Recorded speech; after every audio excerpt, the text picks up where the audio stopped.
Don't adjust your chairs. I am standing. I went to my doctor this week just for a regular physical and found out that I went from 5 3/4 inch to 5. That's fun.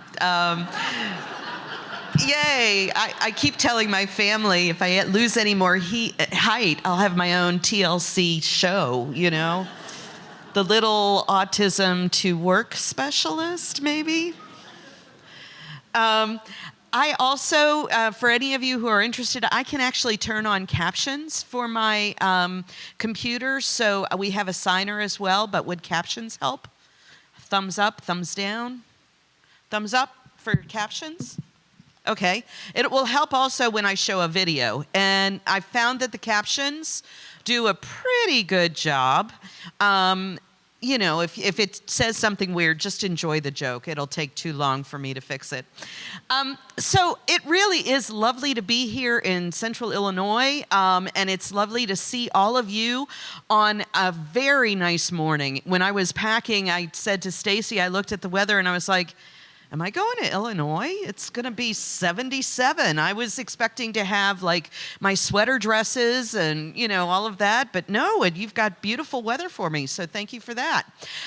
So this morning, what we're going to be talking about is really how do we do this? What are the pathways? And we've been doing a lot of research at VCU, as Dave pointed out, around issues related to how do we get folks with autism in particular to employment, knowing that if we can demonstrate with this particular group who present with very interesting challenges when it comes to communication, social interaction, behavior, that we could probably do this with pretty much everyone.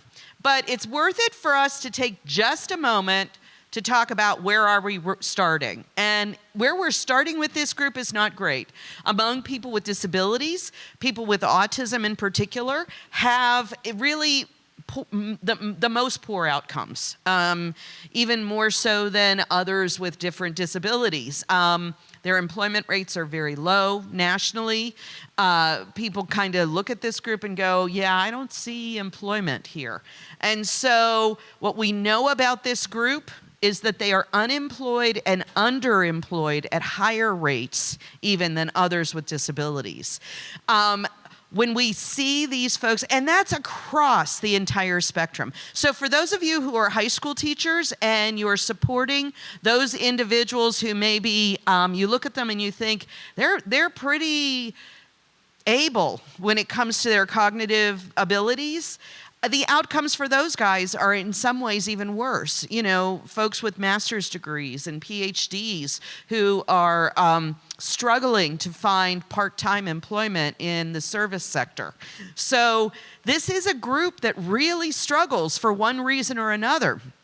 And because in adulthood, competitive integrated employment, CIE, or competitive employment, or just employment, is our organizing task. It's the very first big developmental thing we do as adults, right? We enter work, and that becomes definitional. And everybody around us, when we meet new people, say, well, what do you do? And the answer is not, well, I go to sleep at night and wake up in the morning. The answer is, I work, and here is what my work is, and I love it, I hate it, I'm ambivalent about it, I'd like to change it, I'm going to stay with it forever. Whatever the answer is, it defines you as an adult. It is like school for children. You know, the question that we ask school-age children is, what's your favorite subject? Early on in the lives of individuals, regardless of disability, we start asking them as 5-year-olds, you know, what do you want to be when you grow up?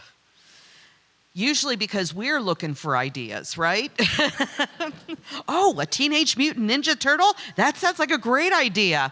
I want to go to the college that prepares me for that. But truly, though, when we think about work, what we do with individuals without disabilities is all about preparing them to be productive members of our society. We ask them as young children, we talk to them about it, all of those early experiences that we talk about, transportation day where the kids all get to sit on the fire truck and put on the police hat, and in kindergarten and first grade and even preschool. Those are all about work. But one of the things that happens to our folks with disabilities is we don't engage in those activities. We get so over-focused on what's different about the person with a disability that we don't say to a kindergartner with autism or a kindergartner with a intellectual disability, what do you want to be when you grow up? We say, God bless you, or, gee, your parents and your teachers must be so patient. And so as a result of that, folks with autism kind of enter and don't know that behind that chicken McNugget is an entire workforce that really results in that chicken McNugget being in the cardboard container. That when they are really excited about a video game, there's an entire industry that's created that video game. And so they don't think about themselves as workers, as employees.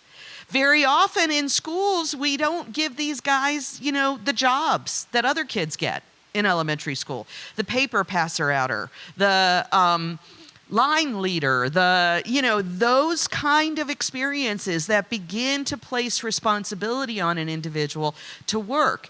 And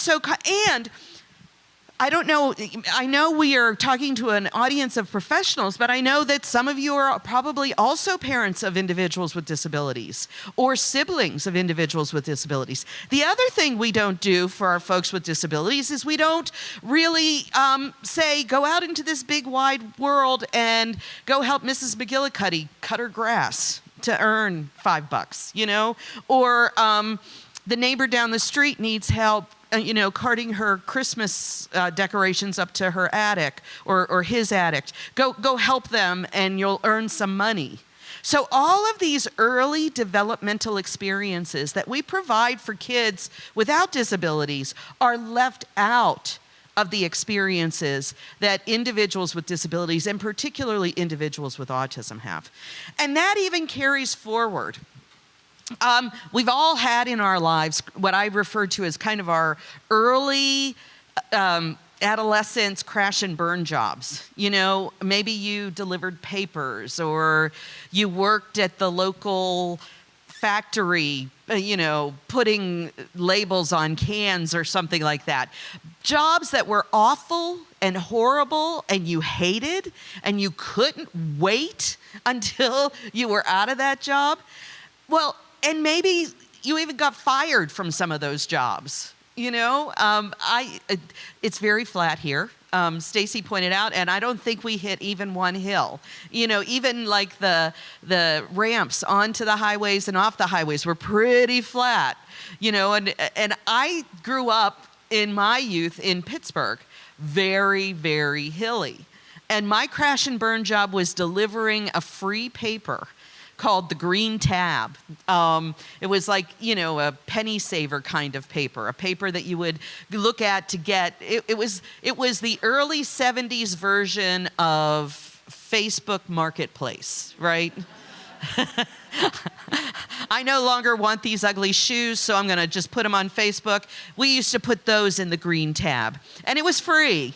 And I got a penny a paper, and I had to deliver 200 papers once a week in my very, very hilly town. One of the hills in the town that I had to walk up and down was so steep that they built steps into, we didn't have sidewalks, we had steps, because it was that steep.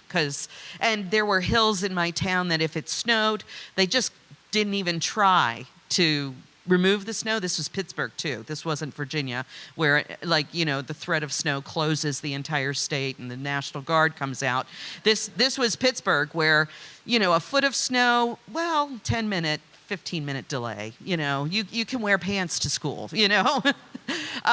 So I hated that job. Walking those hills was brutal for a free paper. And I lived in a very small town. I lived on 2nd Street. There was 1st Street and our main street. And, it was 1 square mile, but I delivered to the whole town. And I would get to 1st Street sometimes, which was partway down the hill and decide that the people down the hill could meet me halfway. I'm just going to leave this stack of papers right here. For a free paper, penny a paper, it seemed reasonable to me as a 14-year-old, right? You know, come on, guys. This hill is hard for both of us.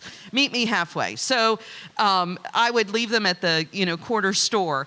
And I lost that job, surprisingly enough.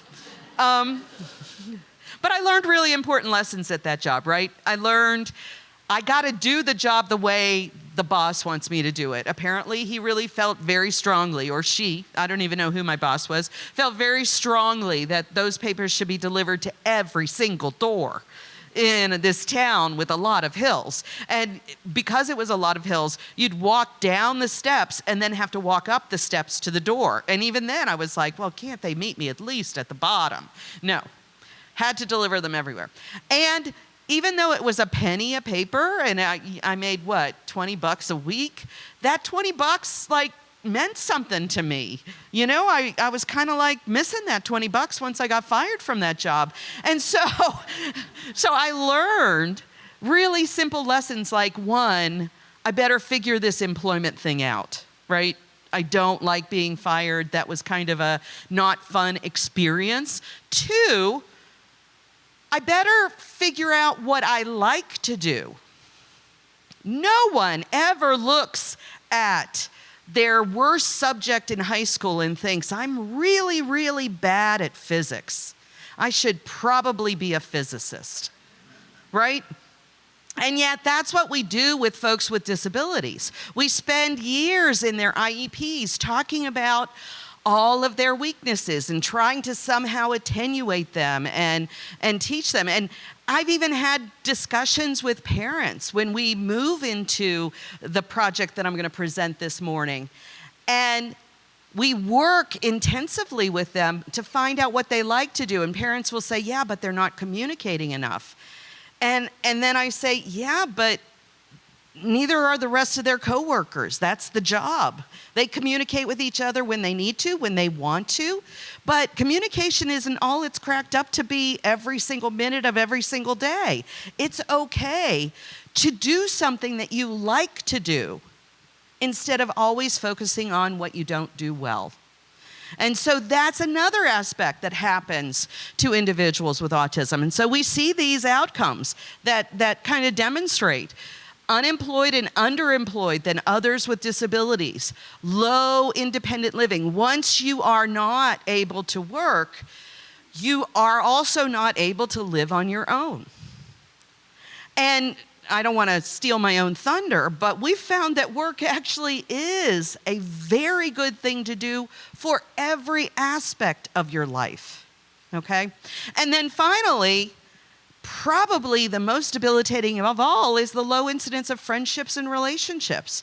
You think about your high schoolers with disabilities, and particularly those with autism right now, who are part of a high school culture maybe, where they are participating in sports or with sports teams. Maybe they are hanging out with a club, or actually the high school in my neighborhood, not even in my hometown, in my neighborhood has a charcuterie club. I didn't know that was a thing. And why didn't we do that earlier? I mean, and who wouldn't want to join the charcuterie club? I mean, what do they do? Do they arrange their meats in the shape of different celebrities? I mean, yeah, seriously. So, imagine a person with autism joining the charcuterie club. Imagine, that high school life that your students, that your transition age individuals are participating with, and then imagine the day after graduation. And there's no job, so there's no charcuterie club. There's no, basketball team that needs me to assist with equipment management. There's no Lego or video game club. There's no, I can't even think, Mario Kart club. What happens to an individual who doesn't go on? They don't have friends. And what we've studied when we look at that neurology is not having friends is really very debilitating, more so than any disability you might experience neurologically or physically. Not having people in your life is probably one of the most debilitating conditions you can encounter. And so work is really important for the overall organization of your life.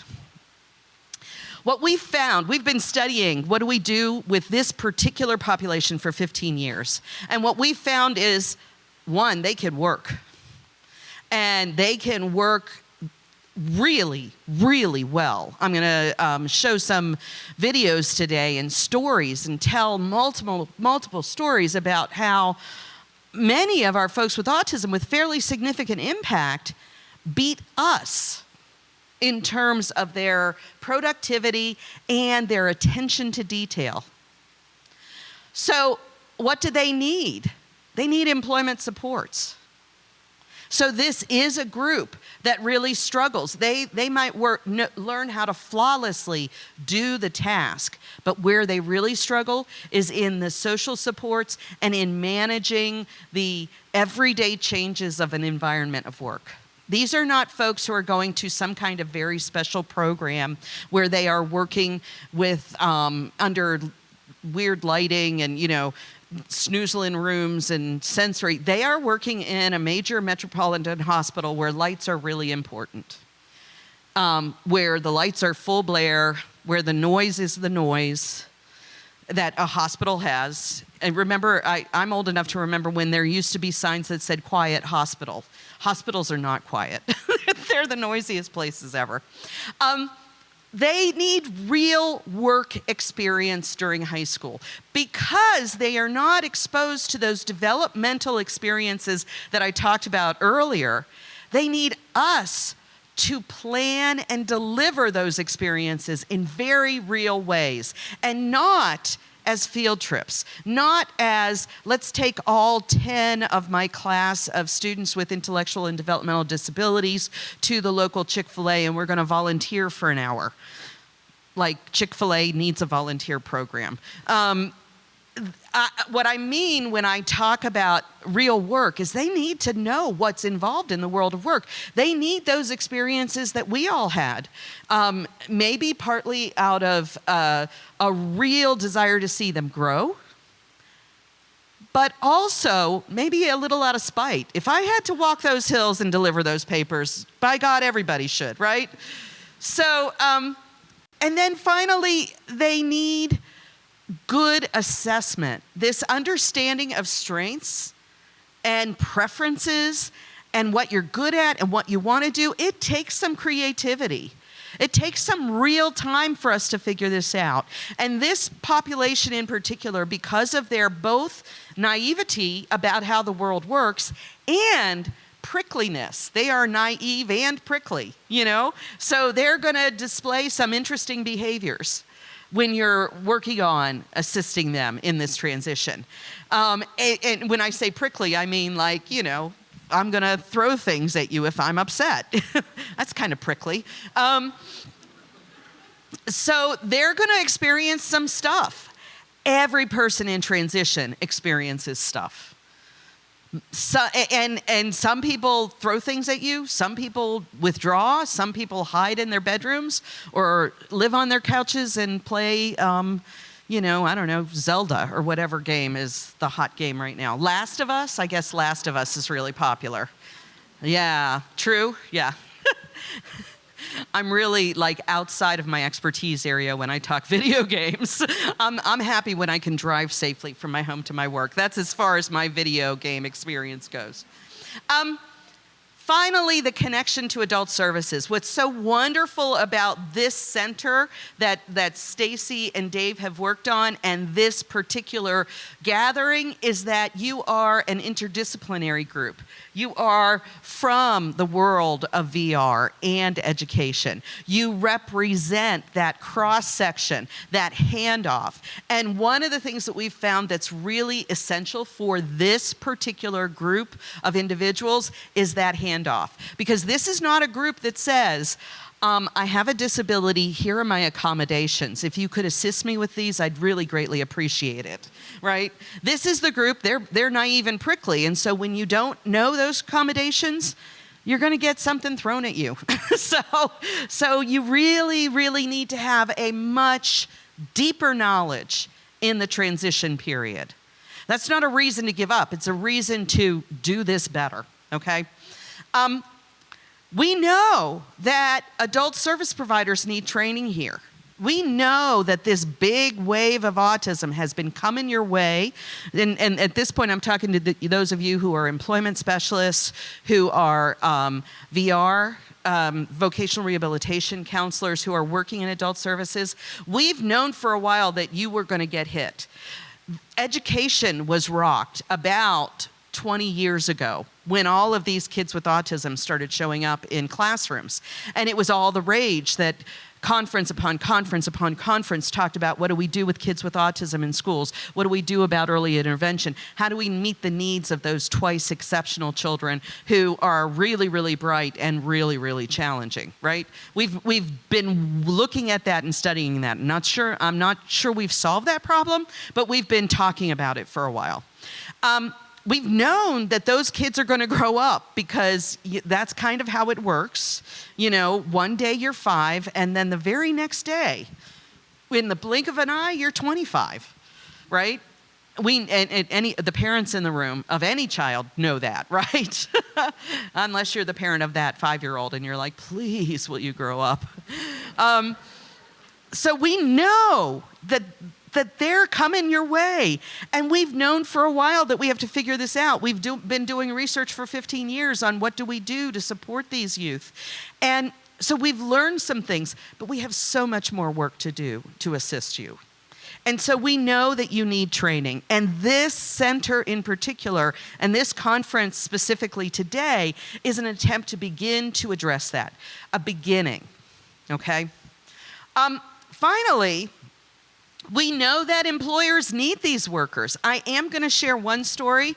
I'll probably also have this individual in a video tomorrow where I talk about this guy who, not the guy in the picture, but Dylan, who is a prickly guy. He gets easily frustrated, really loud. He has a lot of what we refer to as self-stimulation. So he's rocking, he's flapping, he's pressing in on himself. And he's working in a hospital where he's a central sterile assistant.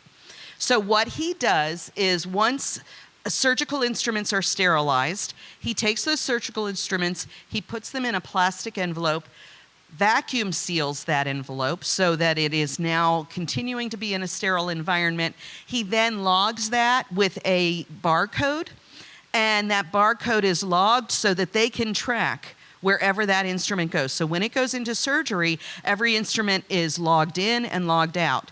Hopefully, if you're in that surgery, you're not going home with any extra metal pieces and parts inside of you, because we've got barcodes now that keep track of that stuff. He also then takes those individual instruments and packs them on trays based on the type of surgery that will be performed. And so a surgical tray for an ortho procedure looks very different than a general surgery tray, than an OB surgery tray. So he does all of this packing of surgical trays. Not only do these trays look very different, but they have to be packed very precisely, because the science in surgery is now that we know basically the order that these tools are used throughout the surgery. So they have to be in order, very precise, so that when a surgeon says, hand me the who's-y what's-it, without a lot of wait time, the assistant who's there can reach down onto the tray and it's where it's supposed to be. He's been working in this job for over 10 years now. It's pretty an important job. He works part-time. He still has some very interesting behaviors on days. He doesn't like change in his routine, so COVID was fun, lots of fun. But every single person in his department has made an error in peel packing or in setting a tray, except for him. He's never made an error in his tray. And if I were going into surgery, I want a tray that's been packed by Dylan. I don't think I get to choose, but that's what I want. And we hear that. In fact, someone at the conference is actually going to be talking about the perspectives of employers. Employers actually are really surprised and delighted when they meet these folks with ASD and they begin to really look at, gosh, this person does things in a way that no one else does. And we overrate all of those social communication pleasantries at work. Another very quick story. Another one of our very dear friends, he works in the hospital pharmacy. Hospital pharmacies are interesting places because they're unlike your local CVS or Walgreens. Hospital pharmacies, each pill is individually packed in the little bubble plastic. You can't get them out without a master's degree in engineering, right? Every pill in the and a hospital pharmacy has more medication than any local pharmacy has because they're treating the most needy sick individuals, right? So you have at least, I would say, 10 to 12 shelves, floor to almost ceiling. I would not be good at this job because I'd be carrying my little step stool with me everywhere. But floor to ceiling, individually packed pills. Each pill has its own expiration date, and they are in bins in the pharmacy. And so as medicine is selected and delivered, and as a pharmacist is moving quickly, there is frequently the case where the wrong little pill pack gets into the wrong bin.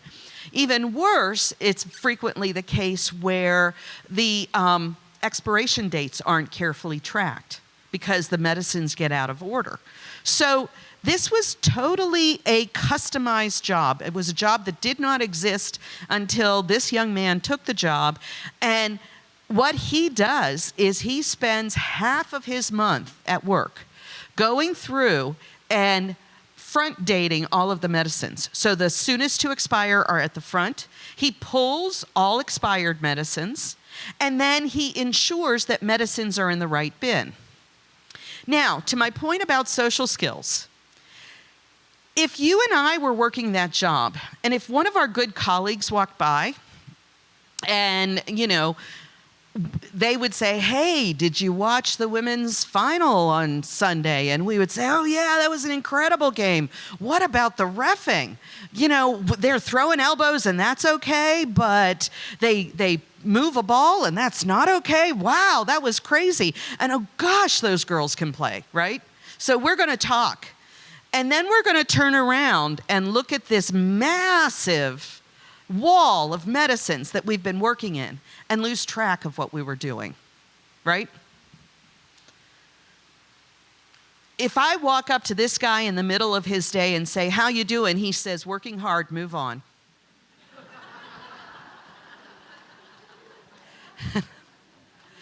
So, and we had to teach him that because what he said before then was no. And his coworkers were like, he says no a lot. Yeah. So okay, we can fix this. Working hard, move on. He also needed some other social skills instruction. So he got so efficient at this job that it now takes him just a week. Because he's so efficient. So we worked out more tasks. And by the way, this was a job that pharmacists and pharmacy techs did previously, very badly and very poorly. And because he's working there, their medication error rate, which includes receiving an expired medicine, which includes receiving the wrong medicine, which is all starts in that pharmacy, has decreased by 75%. So employers need these guys, right? And so he's gotten so efficient that we've had to work in more tasks for him to do, more on that later. But the one task that we did work in was pharmacies are very dusty places. Everybody, when they have downtime, dusts. because you've got all these pills, and some of it is formulary. They're literally taking the chemical powders and building capsules. So there's a lot of dust. And so they said to him one day, he was done early, why don't you dust? And he didn't understand that he probably shouldn't crawl under people to dust their desks underneath their legs. And so the pharmacy staff called his employment specialist and said, he's crawling under our legs to dust. He's being very, very thorough. We appreciate that. But you know, we're afraid we might have a sexual harassment complaint because he's literally, like, you're at your computer, he pulls you out, he crawls under you, he dusts, he pushes you back. You're just one of the pieces of furniture he has to move. So they said, what do we do? And we said, tell him to stop. And they went, okay, hold on, just 1 second. Damien, stop. That seemed to work. So sometimes what you know works. Sometimes just being a human in the environment. So how do we move from, we've got this situation where these folks aren't gaining employment. We have a workforce that needs this kind of neurodiversity, this eye toward detail, this intensity.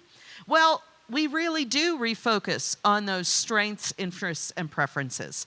We don't talk about what can't you say. We figure out how to adapt the environment, right? We figure out how do we help you get to what will make, everybody ought to have a part of their day that they're doing stuff that they love, a goodly part of it. We all have stuff in our jobs that we hate. And we do it so we can do the good stuff that we love. I'm assuming most of you are not here for the billions that you're making in stock options, right? That's not a part of our human service. We're here because we really love the work that we do, right? Same is true of the folks that we serve. We ought to be finding things that they love to do that really match their strengths. And so that's the whole goal of education, right? It's a place to call home, having places to go, people to see, and important things to do in your life. And so what we want, what we dream for all of our students with autism, is that they get a life. And how do you get that life? You get a job. When Paul does this talk, he's much, much more brutal about this. I tend toward the flights of fantasy. Oh, you'll get a job, you'll love it, it'll be wonderful. He's like, go to work, dude. It's time, right? Paul Wayman, that is, by the way. So what kind of work? What we're talking about is real work. Boy, these pictures are dark on the screen. They're lovely on my computer. I apologize for the lack of quality. So the young man down in the corner, he's cleaning X-ray cassettes with coworkers without disabilities. This dude is a player. He made sure that that woman was right next to him. With supports as they need it, making money from the employer. I did this talk for Autism Speaks virtually. Virtual talks are so much fun. I'm so happy to be here in person. It's so nice to see living, breathing 3D people who are not on mute talking to me. You're on mute.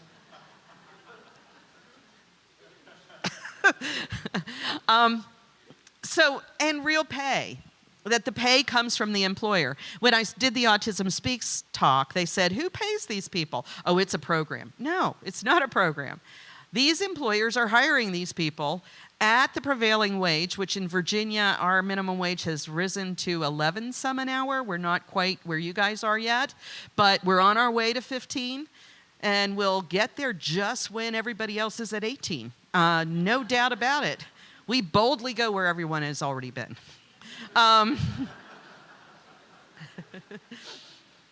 So, you know, it's kind of nice for these guys to be making a decent wage and to have coworkers that they hang with and to be fully included in the life of their employer, to do everything that everybody else does. So what are the pathways? This is why you paid the big money to come here today, right? What are the pathways? What we're talking about are internships, supported employment, customized employment, and post-secondary education. We've done a lot of research in both with real live people, but also looking at the literature. COVID was this kind of weird time in academia where we were not allowed to interact with human subjects because of the danger of COVID. So we all did 8 billion scoping reviews, right? Everybody who's a researcher has at least one scoping review over the last 3 years because we couldn't do the research that we do with people. In that context, we looked at the literature. And particularly for people with autism, what we've found is that these are evidence-based practices that meet the criteria of the rigor that it takes to demonstrate them. In particular, we've been doing research on Project Search. We've added autism spectrum disorder supports to that model to ensure that we were working and supporting individuals with the most significant needs. And to kind of give you a taste of this, and to my dear signers, I'm about to play a video, and I will have the closed captions on so that those who need access to communication supports can see both. And let's all just take a moment and say a small prayer to the technology gods that my video works. But I have a video of Stephanie, who is a person with fairly significant communication needs. She's one of the folks who communicates with echolalia at a very, very high level. And you'll hear a little bit of that. Her communication abilities are very significantly impacted. So, yeah. Stephanie works in the endoscopy department, and one of her main responsibilities is to help with the room turnover, preparing stretchers after a patient leaves, sanitizing it, and redressing it for the next patient to come through. She also prepares patient belonging bags and sets those on the stretcher when they're complete. Stretchers and bags. Okay. Can you show me where they are? It's right here. Go right there.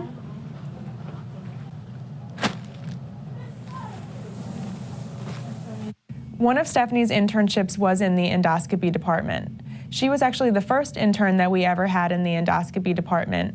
We had approached them several times over the years that we've been at St. Mary's, and when we first approached them, they were really hesitant because of the environment in their department and their lack of exposure and understanding of working with individuals with disabilities, particularly autism.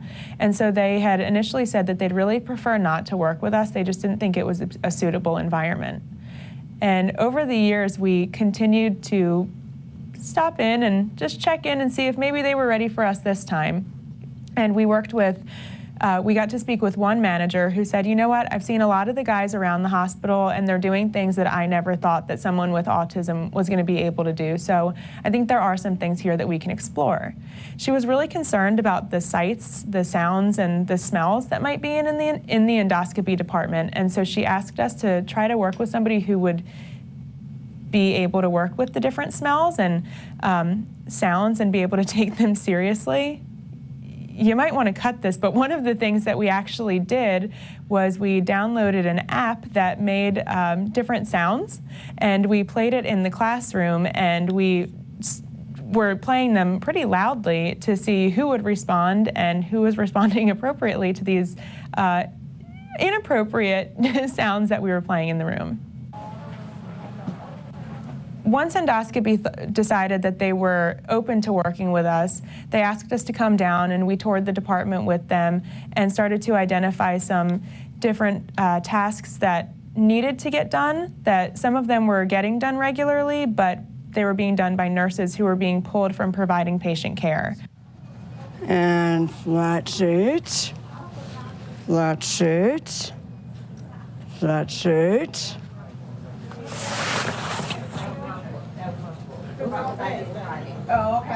Once Stephanie was down there, the internship was very successful. It took a lot of education and job coach support. Stephanie is a wonderful worker. She came to us, she really entered Project Search with a lot of natural skills to be a good worker. She's very organized. She really enjoys to clean.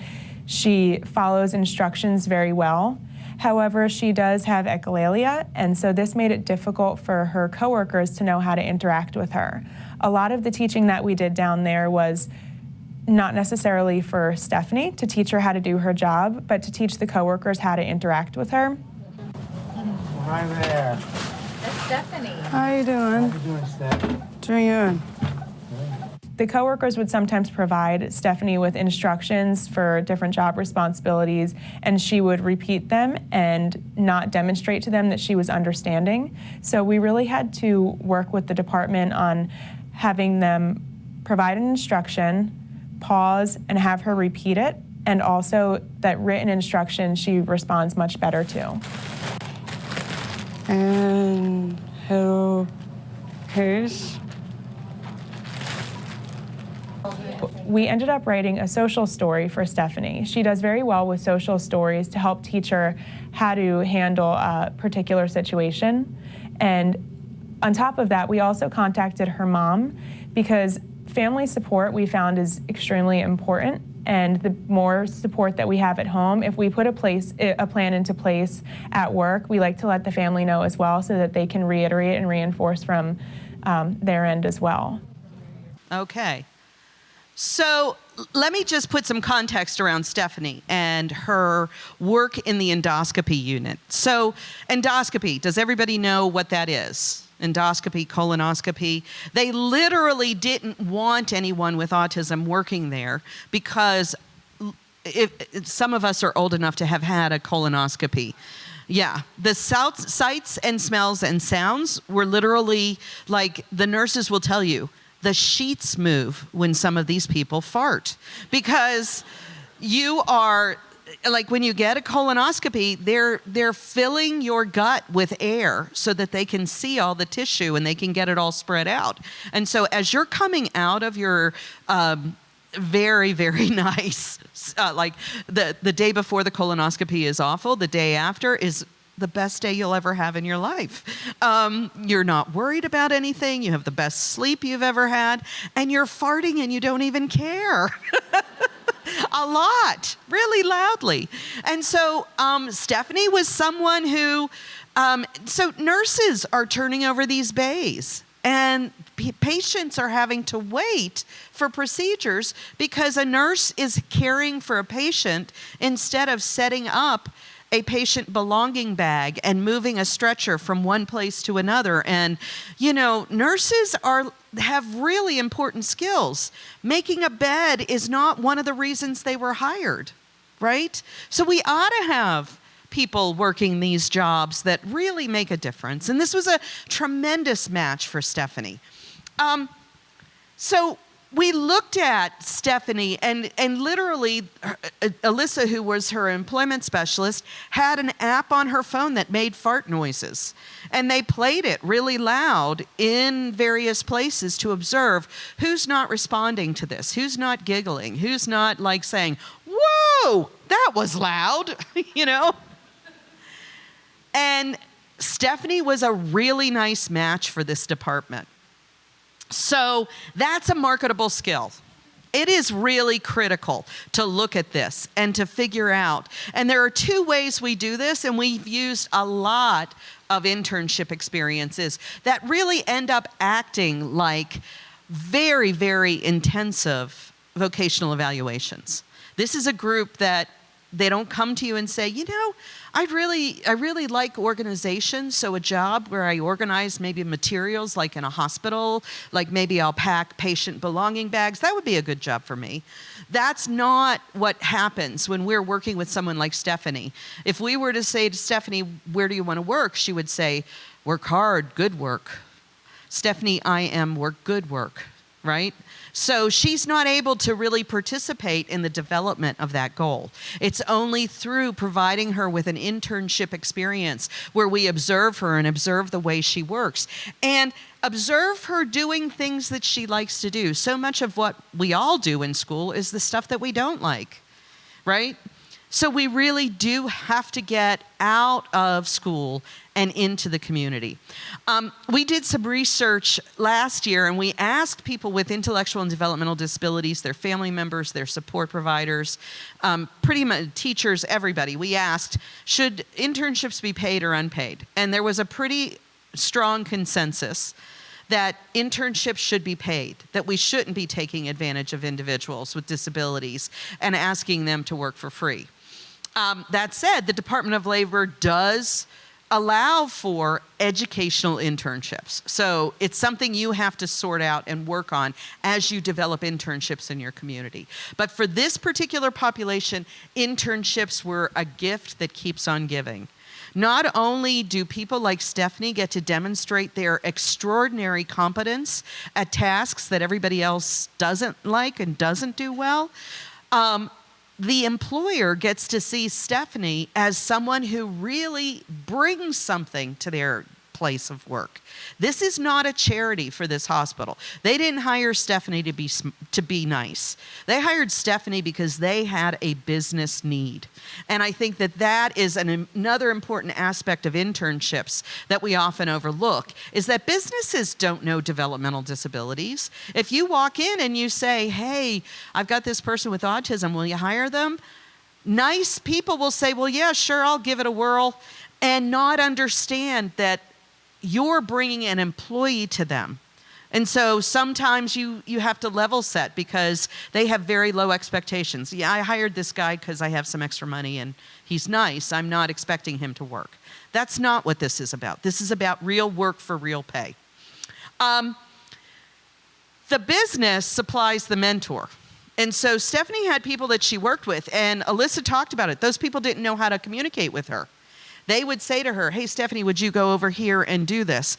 And she would say, go over here and do this, which was part of her echolalia, and then not do it. And they would wonder, well, why didn't Stephanie do what we asked her to do? Because she didn't understand, because the communication loop was not closed. And so most of their intervention was not with Stephanie.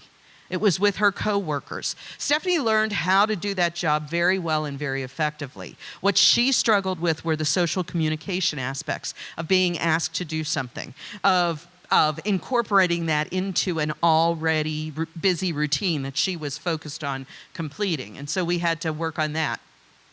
The on-site job coach was available, and I think that's one of the advantages of internships like this, is that you have someone on site that's available. But eventually, we had lots and lots of experiences where the employers became really effective at our skills. and some of them even said, can we use this for other people who don't have disabilities? This reinforcement thing you talk about so much, can we use that for other people? We were like, yup, works for everybody, right? We also paid attention to the internship rotations. With this particular group of students, what we found was we were almost 100% wrong on the first rotation. When we went from, let's look at this person in high school, let's get them into a work internship experience and let's watch them work, I would say that probably 80% of the time, the first internship was a really bad match, because we were missing subtle information that made life work well for the individual. And so it took at least 2 internships. I'm not sure, as much as I love Project Search, I'm not sure you need a whole school year. I'm kind of ambivalent on that. We have a lot more research work to do around how much is enough, because this is a limited, expensive program. You've got a teacher, an aide, a job coach or 2 working with a small group of individuals in the transition. And so my question is, how do we do this more efficiently and effectively to ensure that the people who are getting the highest intensity really need it, and those who are doing well with lower intensity supports get that as well, right? So we're looking at that. The large community business hospital, and we also repeated this at a military base. The large community business or large community like a university is ideal because every job that exists in the world exists in those places. So you get a really, really large array of opportunities. What we did for ASD supports was a lot of this was behavioral. We had to help the employer understand and the employment support providers understand that when Stephanie did not do a task that she was told and repeated back, that was not willful noncompliance, that was a communication error. And we had to have everybody understand that. And listen to how simple the support was that we put into place. Tell her what to do, pause, ask her, what are you doing next? And even better, write it down for her. Okay? Now that's some highfalutin technology there. It takes a very special person to be able to do that. A lot of consistent structure, a lot of social skills instruction, visual supports. We also got to the point where these folks were independent. Stephanie is working, and her mother will say, I have a quote from her mother next. I'm just going to go there. The one that I want, before I go to that quote, cross-agency programming. That's what you guys are doing. It really works, particularly for this vulnerable population, to have a VR counselor who intimately, well, not so intimately, but directly knows Stephanie. Stephanie is not somebody new to their case that they're going to a senior year IEP and learning about. They are directly involved in the supports that she's receiving. They are a part of the programming, the problem solving, the regular meeting. They are a part of the discussion. That is absolutely critical. So that cross-agency planning. Teachers, this is new to us as educators, but if you are not on a first name basis and every so often grabbing drinks and going out after work with your colleagues in VR or in your job coaching employment support organizations, you aren't close enough. Your support is not your other educators. You get some support from them, but they don't get what you do as a transition educator. You got your support as a teacher is that intersection of those people who are going to get the folks that you're teaching. Okay? So form those deep, deep relationships. This is Stephanie's mom's quote after Stephanie got a job. I spent all yesterday afternoon alternating between weepy and a big smile on my face. There aren't words to say how much I appreciate what all of you have done to get us to one of the proudest days in our lives. Once Stephanie figured out that I was crying because I was so happy, she became excited to understand that she has a job. Before her sister, who went on to college, who is still struggling with her own transition. Stephanie happens to be a twin. Her sister, so it's her twin sister who was like, I don't know what I want to be when I grow up. Stephanie's got it all figured out. That's kind of crappy. Stephanie goes out after work with her colleagues. Her sister doesn't. So Stephanie's transition, because of this, happened smoother than her sister. At each time she told someone, it got louder and prouder. I got a job. We all want to be around people that value us for who we are and appreciate the work we do. I believe she truly has found people who see her just as I do, an incredibly hard worker whose very presence does indeed make it a happier place to be. Again, there are no words for how that feels. This is a mom who came to us and was really nervous about, will Stephanie be safe? That is a major issue that we face as we work with families. And what they learn through this process of having this happen in high school is not only is she safe, but she now has a community of people who look out for her. When Stephanie is waiting for the bus, multiple members of her co-working team check in on her to make sure she's safe. Make sure that she's not being taken advantage of or, somebody weird. They've actually walked up and said, hi, I'm Stephanie's coworker. Who are you? Why are you talking to her? Oh, I knew her in high school. Okay, you are approved for talking to my friend Stephanie. I'd rather have that than 800 well-paid human service workers who are like, I can't tell you this person's name, otherwise I have to kill you. I'm so sorry. When you go to Target because of HIPAA, I'm not allowed to tell you his name. That's not what we meant. Okay, so what did we find? We've done 3 randomized controlled trials of Project Search plus ASD supports. The top line is employment outcomes for the individuals who received Project Search. The bottom line is employment outcomes for individuals across the spectrum who did not receive the intervention. I'm going with the top line. Here's study 2. Going with the top line again. This is study 3, which happened during COVID, which we know how COVID impacted employment altogether. We still had tremendously different, not as high as the first 2 studies, but still well within the range. This slide, I apologize for the darkness of the slide, but basically wages went up as minimum wage went up across the country. And so these folks are making higher than minimum wage in Virginia at this point. By and large, this is a group that's working about 20 hours a week. These are individuals who qualify for Social Security disability income. And so they are getting benefits and that's a whole other talk for another day. About what do we do about a system that was designed in 1950 where $2,000 in the bank was a really, really lot of money. We have to figure that part out, nevertheless. And